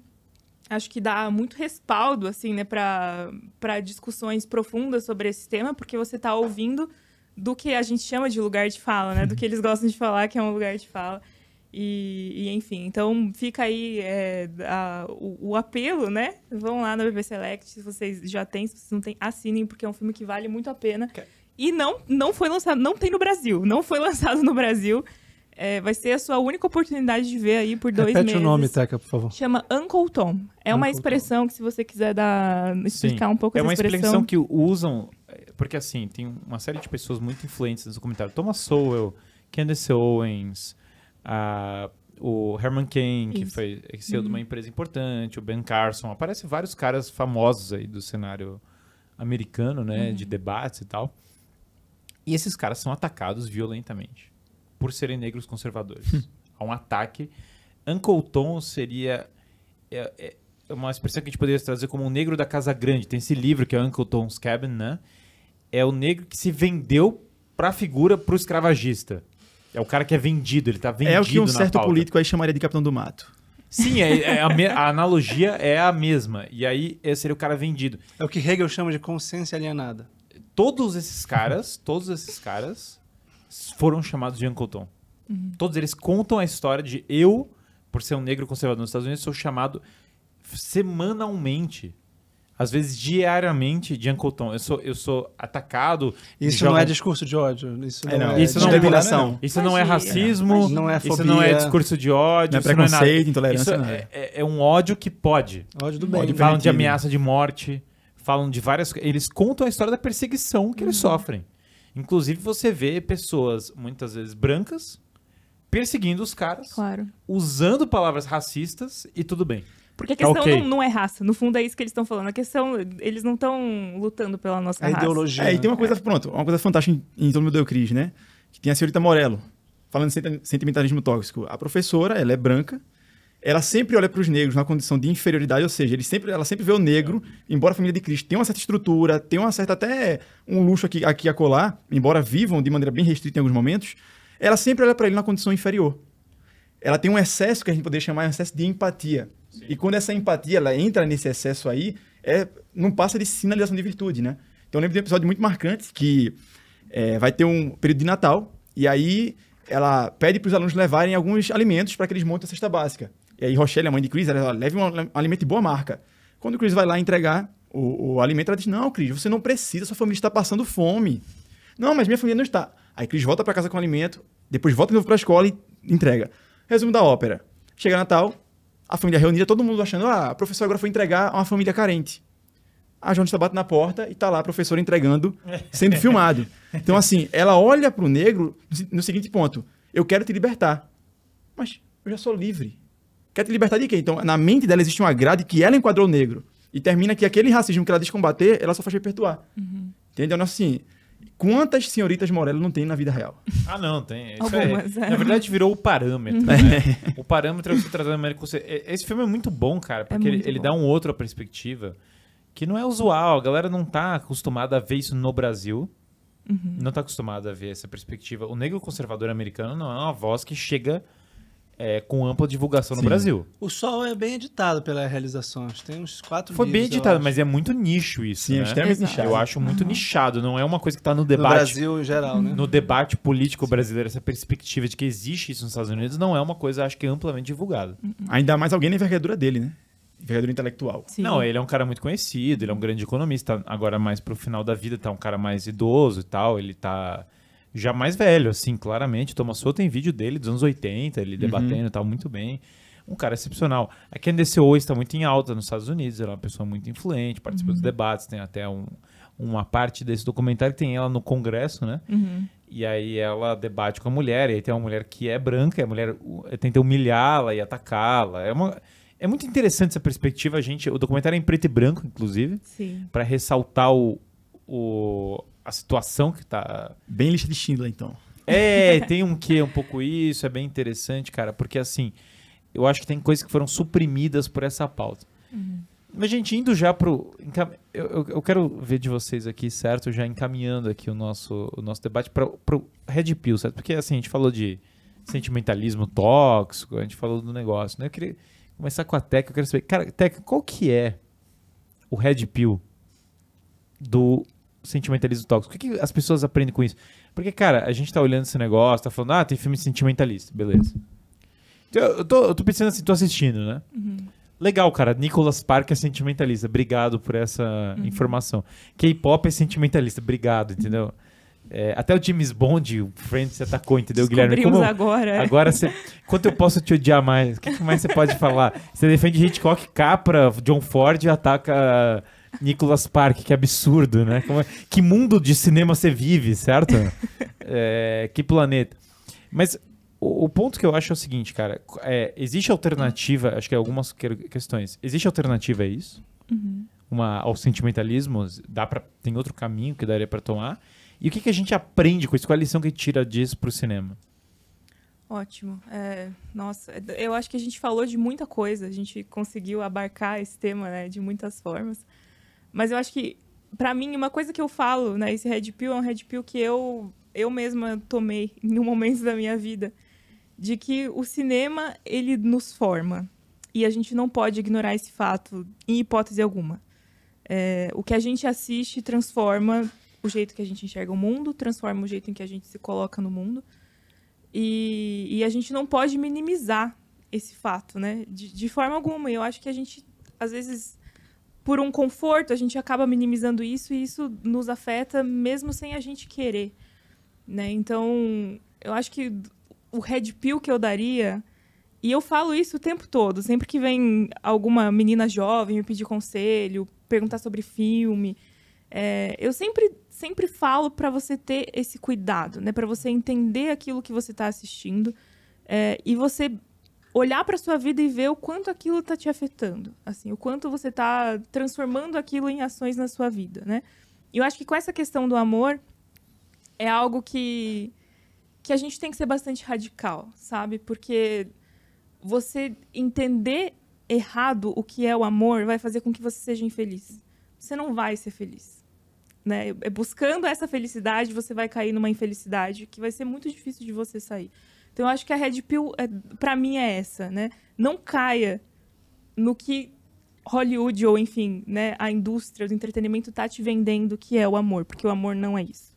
Depois dessa, Danilo, acabou. Já. Não, já concluiu uma coisa, mas vocês vão ter que se esforçar. Posso subscrever? Eu vou fazer aqui uma nota de rodapé. Tentar uma nota de rodapé. Inscreva-se no canal, mas assim, depois dessa, assim, ela humilhou vocês, mas vocês vão ter que... Mas vocês são crescidos, vocês conseguem dar uma... Claro, eu não tô com sentimento afetado. Eu sei que vocês ficaram com a masculinidade afetada pelo fato da mulher da mesa ter dado uma grande resposta. Qual que é um filme que você acha que é uma alternativa para essa coisa sentimentalista? Eu acho que a gente falou bastante dos filmes. Eu acho que a Jane Austen um bom remédio, assim, sabe? Uma alternativa ao sentimentalismo. Mas, deixa eu pensar o que mais. Cara, se você parar pra pensar, todos os grandes clássicos, eles são, de alguma forma, uma história de amor. Sim. Né? O próprio Senhor dos Anéis é uma história de amor. Cara, se você for, sei lá, falando em literatura, Ana Karenina é um livro que dá o contraponto, né, das duas coisas, assim, muito, muito forte. Não deixa de ser uma história de amor ali na figura do Liev. Mas tem um filme bom da Ana Karenina? Não. Pergunta. Então não tem. Então não conta já, até que você tá falando do livro, cara. O filme bom não tem da Ana Karenina. Não tem, infelizmente, está para ser feito. Não tem. Mas, aliás, essa pode ser um Red Pill também. Equilibrar, por mais que a gente ame o cinema, equilibrar também o cultivo das obras cinematográficas com a literatura. Pá, mas esse Red Pill já é do primeiro episódio. Você tá defasado, você tá Rubinho Barrichello do negócio. Você já teve no primeiro episódio e a gente ficou falando cinema versus literatura. Aliás, assista um episódio. Danilo, esse negócio você tá defasado. O Clístenes já fez apologia da literatura. Você tá muito retrógrado. Agora a nova arte é o cinema. Acabou com a literatura, acabou com a alta cultura. Tô brincando, tá, gente? Danilo, qual que é Tô brincando, aliás, o debate vai esclarecer bem esse ponto que você falou, é muito bom. Danilo, é o seguinte, qual que é o Red Pill, cara? O que a gente aprende com isso? Eu não vou aqui cair, digamos assim, numa cagação de regra, num português bem claro e direto. Dizer assim, olha, vá apenas assistir filmes que foram produzidos na década de 20 e 30, entendeu? Não vou chegar nesse nível. Agora é óbvio que você Mas deve... se você quiser... Se você quiser, Não é assim, uma- não é obrigado, mas se você quiser. O ponto é o seguinte, eu acredito que vale a pena você tentar observar nos filmes se você consegue captar experiências universais. Seja pro lado positivo ou pro lado negativo. Agora, se você quer realmente aprender o que é amor, sinceramente, larga os filmes de romance, esses que você vê por aí, esse Aguinha com Açúcar. Vá ler o livro de Eclesiastes, Efésios, livro de João. Você vai aprender muito mais sobre amor. E se é para deixar uma indicação de filme, eu vou deixar indicado um que eu analisei no meu clube do filme, que está inclusive aqui no BP Select, que é A Prova de Fogo. Olha É um aí. filme que você Legal. olha, você olha e você diz, Mandou poxa, bem, que filme mandou bem. bobo, filme Isso aí. bobo. A premissa pode ser boba, mas você vai ver que ele trata, sim, de experiências universais e ele traz uma concepção completamente correta do que é o amor. Então, acho que fica uma indicação para quem terminou aqui o nosso podcast, nosso papo, assista A Prova de Fogo. Olha aí, mandou bem na indicação, cara. A É, prova de isso fogo, indicação de quem Indicação peitou a... raiz, Quem é. peitou, matou no peito e falou, cara, deixa que eu resolvo. Isso aí. Não é o filme mais bem produzido do mundo, Não, claro, mas é o de filme forma com a alguma. mensagem A mensagem, profundíssima. E que eu acho que ele tem esse potencial de transformar vidas. Com assim. certeza. Então, acho que isso, né, tem Não vá grande procurar uma mérito. experiência artística, nossa, a fotografia. Não, esqueça isso. Veja a premissa do filme que você vai entender. Eu acho que o nosso Cadete Winslow... Cadete Winslow. Eu vou falar de outras coisas na minha Caminho parte. pra mas- casa. Temos Caminho pra muitos, casa, eu temos acho que a muitos. gente tem O os Select tem vários antídotos Até pro Gataca. sentimentalismo. Até Gataca tem a ver com Gataca, isso, eu acho. realmente, aham. Mas Vitor Vamos Salles, qual que é o último dos moicanos? Tem um Nossa, remédio contra... Esse é muito Nossa, esse é na veia, assim, direto. O remédio... E o homem que mudou o jogo. Na verdade, no geral, o nosso padrão de filme é antissentimentalista. É todo anti- É o com o Brad Pitt Sentimentalista. esse, né? É com o Brad Pitt. A gente tem uma pacada de filmes que são meio sentimentalistas. Sim. A felicidade não se compra, tá no catálogo? Essa é uma questão em breve. Cenas pro próximo Porque essa- capítulo, é Pro cenas próximo capítulo, quem assinar, em algum momento vai ver esse filme. e Aproveitem esse a Black momento é Friday, breve. Black Friday antecipada. A Black viu? Friday já vai dar. Porque o que acontece é que o cara vai ter acesso a esse filme cedo ou tarde. Vai. Vai ter acesso. É, porque eu acho que esse é o Eu dei um spoiler agora, total. Esse é o Vitor, antissentimentalista vamos lá. por excelência, porque o Capra aparentemente é sentimentalista. Aparentemente é superficial e epidérmico, mas há algo de profundo ali, há algo que resiste aos sentimentos. Bem, a Red Pill que eu dou, pessoal, é o seguinte, os sentimentos são uma coisa boa, a gente tem que cultivar os bons sentimentos e integrá-los na unidade da nossa vida. E não deixar se arrastar por sentimentos. Eu acho que a gente tem que sair da adolescência. E se tiver adolescência escutando a gente, é uma fase boa, uma fase de transição, de amadurecimento. E esses filmes que mostram personagens fortes, firmes, seguros e não passivos. Eu acho que a moral, a virtude está na atividade, né? E aí há muitos filmes bons, filmes de nobreza, de honra, os filmes normalmente de guerra, filmes que nos ensinem a sofrer, né, a superar o medo, que é uma paixão forte, né? Então, acho que é essa a minha recomendação. O Felicidade Não Se Compra é o filme que você indicou. Sem dúvida é um filme Isso que é eu um pouco indicaria. ultrapassa, porque Felicidade Não Se Compra serve pra tudo. É Coringa, né? Fala um filme de heroísmo, Felicidade Não Se Compra. Fala um filme sobre ter sentido pra vida, Felicidade Não Se Compra. Fala um filme que é o melhor filme de todos os tempos, Felicidade Não Se Compra. É um filme que também é alegre, que também tem paixão. Que Natal tá também chegando, tem hein? Eu sou Natal tá chegando. Tem dança. Cara, eu sou suspeito porque... Tem redução, tem triângulo amoroso. Eu sou suspeito que é meu filme favorito. É um filme que eu me esforcei profundamente pra tentar divulgar no negócio. É um filme que ganhou no Sétima Arte um destaque muito grande. Sim. E é o filme, cara, que eu fiquei emocionado. Eu fiz assistir a premiere do Sétima Arte no negócio. Eu não sou uma pessoa muito de chorar. Sentimentalista. Não, aliás, eu sou a Completo demografia oposto. oposta àquele negócio ali, né? E, cara, eu fui assim... Eu tinha um sonho quando eu era adolescente, que era trabalhar com cinema. Vídeo que tá... O sonho foi realizado muitos anos depois. E meu avô me introduziu muito cinema e tal. E eu tinha um grande filme que eu queria promover na minha vida, que era o Felicidade Não Se Compra. E quando eu vi na sala de cinema, a gente fazendo um documentário, e apareceu o Capra falando sobre amor transcendental, naquele momento eu fiquei emocionado, porque eu tive um momento que eu falei, caramba, a minha atuação profissional, a minha vida teve um momento que serviu para alguma coisa. As pessoas estão assistindo isso nesse momento. Uma mensagem profunda, uma mensagem bela. E é transcendental porque exatamente transcende a epiderme dos sentimentos. E ele toca na questão do sentimento. Cara, o O Capra, ele entendeu... Então, o sentimento interiorizado, enraizado no coração, na vida. Isso pra mim, assim... Se eu pudesse fazer uma apologia todos os dias da minha vida do Felicidade Não Se Compra, eu faria. O cinema do Capra geral. It's a Wonderful Life. A gente tem ainda Mulher Faz o Homem, que é o segundo melhor filme do Capra no BP Select. A gente vai ter no futuro ainda o Galante Mr. Deeds, que é o terceiro melhor filme do Capra. Eu ranquei mesmo fácil assim na minha cabeça. E a gente vai ter o melhor, que é o Felicidade Não Se Compra. Porque quando a gente fala assim que o filme não pode ser sentimentalista, também não é pro filme ser chato, ser pesado. Não é pra não ter sentimento. Sentimentalismo é um vício do sentimento. É um vício do excesso e da exclusividade. Então eu acho esse filme apaixonante. Cara, eu tenho um Red Pill sobre isso. Qual é, Guilherme Freire, o seu Red Pill sobre o sentimento? Aquele que vai, assim, realmente trazer agora o maior número de dislike da história. Não, cara, meu Red Pill é o seguinte. Validação emocional é uma busca ruim, crescentemente desprazerosa. Quanto mais você buscar ligar a tela e ter validação emocional, pior vai ser a sua experiência no longo prazo. Cada vez mais você vai precisar de mais estímulo. Terapia. Cada vez mais terapia, sendo bem direto. Cada vez mais você vai ter menos prazer com aquele estímulo e vai parecer mais... A cultura afetiva é a cultura terapêutica. É a cultura de tratamento dos afetos. Se você absolutiza os afetos e eles se desordenam, você precisa cuidar deles. Você precisa ter autoafirmação, autossugestão. Você fica preso nesse círculo vicioso. E você vai sendo tomado por algo que é... O termo tóxico é o seguinte. O tóxico é muito bom porque tóxico tem a ver com sentimento. Tóxico, eu bebo uma coisa atraente, um veneno, por exemplo. Por que no Romeu e Julieta o tóxico é um símbolo do feminino? Porque é algo que eu bebo como se fosse outra coisa. Sim. Eu não tô bebendo como se fosse a minha danação. É algo que é meio... Tem um aspecto sedutor em você beber um veneno. É diferente da adaga, né? Que é uma coisa muito impositiva, assim. Quando a Julieta se mata, é bruto, certo? É um negócio...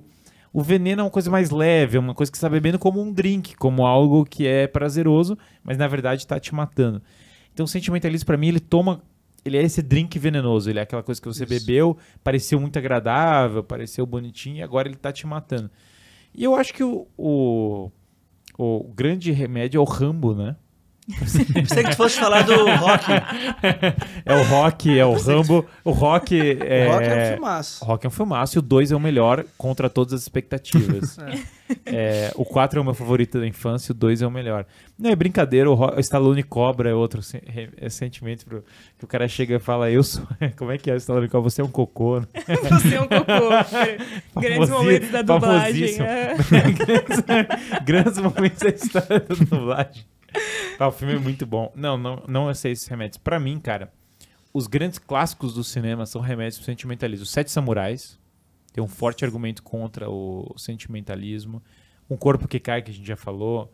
A Felicidade Não Se Compra. Rastros de Ódio. Sim. Tem um forte argumento contra o sentimentalismo em Rastros de Ódio. Cara, se você pegar Metrópolis, tem um forte argumento contra o sentimentalismo. O Homem que Matou o Facínora, falando do Com certeza, O Homem que Matou o Facínora. Depois do Vendaval. Aliás, quase todo o cinema do Ford é um ataque ao sentimentalismo, uma coisa... E eles não deixam de ser... Eles são filmes muito emocionantes, né? Exatamente. São filmes que têm o sentimento, mas ele bate na coisa do sentimentalismo. Mas é o sentimento que chega à realidade. Que não ideológico, né? Rio Vermelho, Red River, do Howard Hawks, o Rio Bravo. Eu acho que todos os grandes clássicos do cinema... Será que Casablanca? Sim, acho que também, Casablanca. Sim. Apesar de eu ter um desprazer nesse filme da coisa da apologia da Revolução Francesa, que é um desprazer eterno, e de Casablanca ter sido uma cidade que eu visitei e ter sido uma experiência bem desprazerosa, na verdade. Nada contra o Marrocos, mas nada a favor. Muito pelo contrário. Muito pelo contrário, né? Eu tenho... Casablanca, eu acho que é, assim, uma refutação do sentimentalismo. Eu acho que o Poderoso Chefão tem uma refutação do sentimento. Eu acho que todos os grandes clássicos do cinema, eles não caíram nessa. Porque eles criam uma realidade mais completa e mais complexa. Eles fogem disso, cara. Eu acho que eles batem... Eles não ficam... Não facilita. Se eu pegar os grandes clássicos do cinema, os grandes mestres, Hitchcock, John Ford, Frank Capra, Howard Hawks... Se a gente puder ir para aí, o Antonioni tem o Blow Up. Que ficou depois daquele beijo. Isso, né? nossa, que nome horrível. Eu tinha esquecido horrível. que era esse o nome. A tradução é incompreensível. Né? Depois Cara, o daquele cinema beijo. do Tarkovsky. É uma crítica ao sentimentalismo, porque ele é um fotógrafo hedonista que está Isso. flanando na Londres da década de 50. E ele tem aquela cena famosa do sexo na forma de fotografia, que aliás é muito atual, né? Então, Sim. ele tá fotografando e não toca na mulher. Mas é uma crítica também. Os 3 filmes do PP Select, do Tarkovsky, Andrei Rublev. Isso aqui já vai ter estreado, os filmes, Tá, tudo certo? bem, vai lá. Você não estreou, eu tô dando spoiler. Denis, quem tá vendo 1h30 de podcast, o cara merece o spoiler. O cara tá vendo o negócio, merece. Andrei Rublev, Nostalgia e Solaris são 3 críticas ao sentimentalismo. Os 3 filmes tratam do mesmo tema e os 3 são muito explícitos na crítica ao sentimentalismo. É complexa, é refinado. Então, cara, eu diria que o grande diálogo, o Great Dialogue do cinema, ele tem uma crítica ao sentimentalismo. E aqui vale esse pitch do BP Select. Se o nosso público não tiver adaptado a essa sensibilidade estética, não tiver acostumado ao cinema europeu ou ao cinema antigo, que se esforce um pouco, que dê uma chance, porque ele vai depurar a sua sensibilidade. Porque senão ele está preso nessa teia. Ele só vê Hollywood, ele só está acostumado com essa linguagem, não consegue fugir disso. Então, aparentemente, para uma geração e para muita gente, esses filmes vão parecer chatos. Né? Vão parecer enfadonhos, monótonos, porque não vão estar superexcitando os seus sentidos. Não vão estar com uma música enfeitada e com uma explosão de Lawrence imagens. da Arábia, cara. Lawrence Tem uma da crítica. O Lawrence é o sentimentalista. E aí ele vai sendo vencido por... Esse é o problema dele. Enfim, acho que a gente tem aí um arcabouço maravilhoso. Acho que é isso. Acho que com essa hall... Então, do meu lado tem todos os grandes cineastas. Do outro lado tem o Nicholas Sparks. Pode escolher qual é o lado. Tem 2 lados aqui, né? Os maiores cineastas da história. Do outro lado tem Friends, Crepúsculo que e vão ser Nicholas Sparks. esquecidos. É interessante isso, que vão ser esquecidos em uma década. Vão ser. Então você pode escolher um ou outro. Acho que os 2 lados são válidos, escolhas válidas. Uma é ruim, a outra é boa, e assim funciona Escolha a entre o vida. eterno e o efêmero. Ponto. Escolha entre o eterno e o efêmero, escolha entre o que é bom e o ruim, como satirizaram aqui. Guilherme, você vai falar que o reaço é bom e o progressista é ruim. Óbvio, é só o que eu vou falar. Quem que não vai dizer... Eu sou extremamente reacionário, eu reajo contra tudo que não presta, já dizia o grande mestre. Guilherme Rodrigues. Guilherme Rodrigues. Meu parente, Nelson Rodrigues, meu parente, sempre é bom lembrar desse orgulho que eu tenho disso. Mais um pernambucano maravilhoso. E é isso, gente. Muito obrigado a todos. Não deixem de se inscrever no canal, ativem o sino das notificações. Muito obrigado, Teca. Que isso, foi um prazer estar aqui com vocês. Essa conversa foi sensacional. Acho que eu saí daqui edificada. Muito obrigado, Danilo. Eu que agradeço. Red pilado ao extremo. Que negócio com Red Pill, cara, a gente abre o pote e vira ele assim na mesa. A galera toma assim de... Não é aqui, que nem ó. vitamina que você toma uma, não, cara. Você vira o pote assim e toma... Só não toma Uma quem dose, não quer. overdose. Overdose. Muito obrigado, doutor Vitor Salles. Obrigado, foi um sentimento muito intenso estar aqui com você. Um prazer enorme. Grande amigo, Vitor, que quem não sabe, meu pai é amigo do pai do Vitor. Isso aqui é um casamento arranjado. Uma amizade geracional. É geracional. Gente, um grande abraço para todos, até a próxima e nos vemos no próximo sábado à noite, não é isso, Teca? Isso aí. Red Pill todos os sábados à noite. Todo sábado à noite. Um grande abraço. Muito obrigado, pessoal. Um grande abraço. Valeu.